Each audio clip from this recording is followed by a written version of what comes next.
Conheço alguém que se divorciou para ficar com um homem que tinha mais de 23 centímetros. Escute, não me entenda mal, mas existe um truque com gelatina que supostamente dobra o tamanho masculino e deixa tudo tão firme que mal cabe na calça. Você acha que eu me contentaria com menos de 23 centímetros? De jeito nenhum. O problema... Meu ex-marido era tão convencido que acreditava que eu estava completamente satisfeita. Mas a verdade era outra. Esse truque seria um segredo de Hollywood há décadas. Atores, produtores e bilionários supostamente utilizariam esse método para alcançar os resultados que muitas mulheres desejam. É discreto, natural e leva apenas 18 segundos durante o banho. Segundo os defensores desse método, ele seria capaz de proporcionar vários centímetros extras e aumentar significativamente a firmeza. A gelatina equina ajudaria a melhorar o fluxo sanguíneo em até 443%. Até mesmo atores adultos utilizariam esse truque. Sabendo que qualquer homem poderia fazer isso em casa, por que muitas mulheres se contentariam com menos? Então, homens, parem o que estão fazendo e assistam ao vídeo que mostra como realizar esse ritual. É simples, mas só faça se estiver preparado para resultados surpreendentes. Clique no botão abaixo e veja agora mesmo.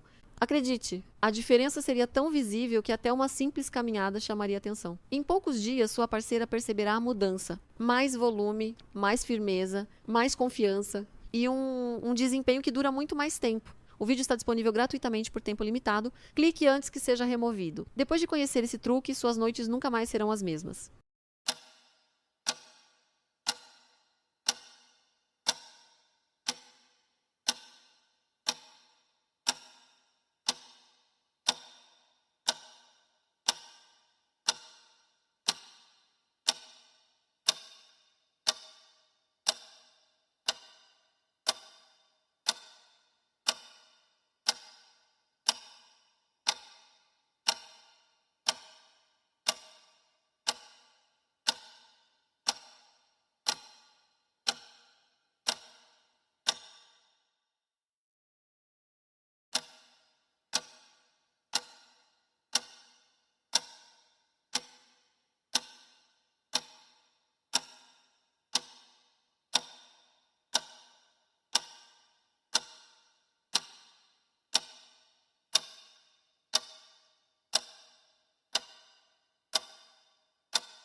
I'm going to tell you something it took me years to understand. And maybe by the end of this conversation, it'll make as much sense to you as it finally made to me. For a long time in my life, I did everything right. I woke up early, I worked hard, I kept my word, I paid my bills, carried my responsibilities, did what's expected of someone who's trying to make it. On the outside, it looked like everything was in place. But on the inside, there was an emptiness I just couldn't explain. I was tired all the time. Not the kind of tired a good night's sleep fixes. It was something deeper, a tiredness of the soul. I was always chasing something, telling myself that once I reached the next goal, I'd finally feel at peace. But I'd get there, and the peace never came. What came was only the next goal. And the next. And the next. It was like climbing a staircase that never ended without ever stopping to ask if it was even the right staircase to begin with. Let me be honest with you about where I was. I had confused movement with direction. I was busy every single moment, but I wasn't going anywhere that actually mattered. I woke up reacting. I went to sleep reacting. I spent entire days putting out fires, answering to what everyone else wanted, living on autopilot. And in the few quiet moments when the house went still and it was just me and myself, I felt deep down that I was living someone else's life, a life that looked right on paper, but had nothing to do with who I really was. And what did I do with that discomfort? I blamed everything out there. I blamed time, which was never enough. I blamed circumstances, which were never in my favor. I blamed people who never understood. I blamed luck, which always seemed to smile on everyone but me. It was always something on the outside holding my life back. Always an external villain, always an excuse, ready to go. Until one day, something happened. It wasn't anything big. It wasn't a tragedy, and it wasn't a miracle. It was just a silence that lasted a little longer than usual. I was sitting there, alone, and out of nowhere, a question came to me, a question I'd never had the courage to ask. It was simple. If I keep going exactly as I am today, making exactly the same choices, do I actually want to end up where this path leads? And the answer, deep down, was no. A no that hurt. But an honest no, and in that same instant, a second realization hit me. And that one was the hardest to swallow. I realized that the one thing all my problems had in common was me. It wasn't the circumstances. It wasn't the people. It wasn't luck. It was the way I thought, the way I chose, the way I treated myself on the inside every single day without even noticing. That might sound like a harsh thing to realize, and it is. But it was at the same time the most freeing moment of my life. Because if the problem were only out there, I'd be a prisoner of the outside world forever. But if part of the problem was in me, then part of the solution was in me too. And for the first time in a long time, I felt like I had some power over my own life.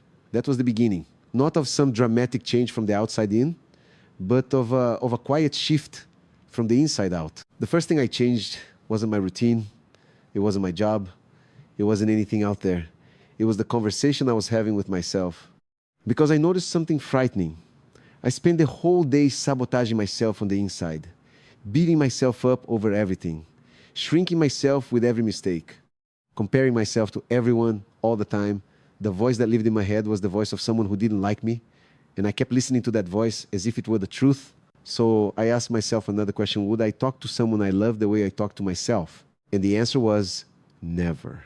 Not in a million years. I would never treat a friend, a child, someone dear to me with the harshness I treated myself with every day. And right there, I understood that you can't build a big life while you're tearing yourself down on the inside. So I started to change that, slowly, not overnight. Every time that harsh voice showed up, I'd catch it, breathe, and trade it for a voice that was firmer and kinder. It wasn't some nice self-help slogan. It was practice, repetition, day after day. At first, it even felt forced. But over time, it became natural. And something I didn't expect happened. When I changed the way I spoke to myself, I changed the way I acted. Someone who treats himself with respect starts making more dignified choices. That was the first choice. And it opened the door to all the others. Now, I have to be honest with you about something. Because I hate when these stories get told like they were perfect. It wasn't a straight line. I slipped many times. There were days the old voice came back full force. There were weeks I gave up on everything I'd started and went right back to autopilot. There were moments I looked back and thought, it's no use, this is just who I am. But that's where I learned the most important lesson of all. What changes a life isn't never falling. It's the speed with which you get back up. It's not about being perfect. It's about being stubborn in the right direction. Every time I fell and came back, I came back a little faster. And that maybe was the real turning point. I stopped demanding perfection from myself, and I simply refused to quit. The second choice was a stranger one for me. I decided to slow down. For someone addicted to being busy, stopping felt like a waste. It felt like laziness. It felt like falling behind.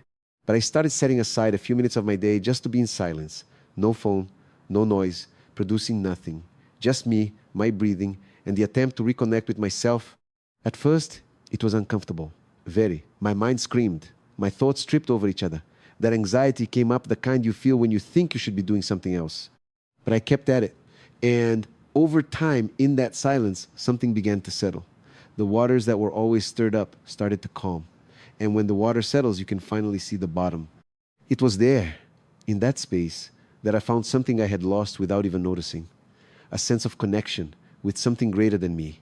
With a purpose I could feel pulsing behind my choices.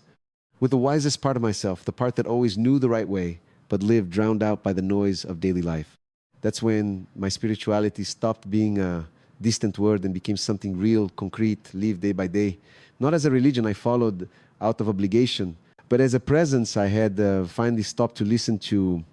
And in that reconnection, two things began to grow inside me, slowly, like roots. The first was gratitude. I used to keep my eyes glued to what was missing, always on the next achievement, on what I didn't have yet, on what others had and I didn't. So I started a simple practice. Every day I'd pause for a moment and really look at what I already had. The health, to be able to breathe, the people who were there, a roof, bread, one more day. It sounds small, but when you start to see what already exists, your whole world changes color. And here's the curious part. It wasn't my life that changed first. It was the way I was looking at it. Life came after. The second thing that grew was faith. And I'm not talking about a passive faith that waits with its arms crossed for the sky to fix everything. I'm talking about a faith that acts. The confidence to do my part with everything I have, the best I can, and to hand over in peace what doesn't depend on me, because I used to try to control every detail, every outcome, every reaction from other people. And it was eating me alive.